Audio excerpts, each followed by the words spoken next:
Hello all, welcome to Cine Smash. Here is the review of the film With Love directed by Madan. Movie పర్లేదనిపించింది, ఎందుకో detail రివ్యూలో చూద్దాం. Movie trailer చూసాక కొంచెం work out అయ్యేలానే ఉంది అనుకున్నా. And tourist family director hero అనగానే కొంచెం ఎక్స్పెక్ట్ చేశా. బట్ సగం బాగానే వర్కౌట్ అయింది. బట్ ఎమోషన్ సీన్స్ దగ్గర ఇంకొంచెం బెటర్గా తీయచ్చు అనిపించింది. Coming to the first half, average అనిపించింది. స్కూల్ లైఫ్ లో సీన్స్ అన్ని కొంతమందికి ఎక్కుతాయి, కొంతమందికి ఎక్కవు, డిపెండ్స్ ఆన్ దట్. నాకైతే యావరేజ్ అనిపించింది first half. But second half మాత్రం మంచి సాటిస్ఫాక్షన్ ఇచ్చింది. మన లైఫ్ లో కొన్ని రిగ్రెట్స్ అలానే ఉండిపోతాయి. అవి ఉండిపోతే ఎలా ఉంటుంది, సేమ్ అలానే ఉంటుంది.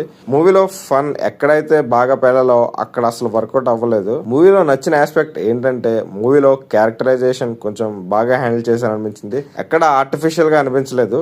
Coming to the technical department, director decent job చేశారని చెప్పొచ్చు. బికాస్ బాగానే హ్యాండిల్ చేశారు మూవీని. మ్యూజిక్ అలా ఫ్లోలో వెళ్ళిపోయింది. బీజిఎం పర్లేదు అనిపించింది. Coming to the actors performance, main leads గా తీసిన యాక్టర్స్ అందరూ మంచి పర్ఫార్మెన్స్ డెలివర్ చేశారు. సో ఫైనల్లీ మూవీ అయితే నాకు పర్లేదు అనిపించింది. ఇంకా బాగా తీయచ్చు ఆ స్కూల్ ఆర్ కాలేజ్ సీన్స్ కానీ. ఈ మూవీ సెకండ్ హాఫ్ ఆల్రెడీ ఒక చూసిన మూవీ లాగా అనిపించింది. అది ఇక్కడైతే మెన్షన్ చేయట్లేదు, చూసి మీరే తెలుసుకోండి. మూవీ రికమెండ్ చేయొచ్చు. పర్లేదు, ఒకసారి ట్రై చేయొచ్చు. That's it guys. మూవీ చూసాక మీకు ఎలా అనిపించిందో కింద కామెంట్స్ లో మెన్షన్ చేయండి. Okay, then will meet in the next video. Until then, bye guys.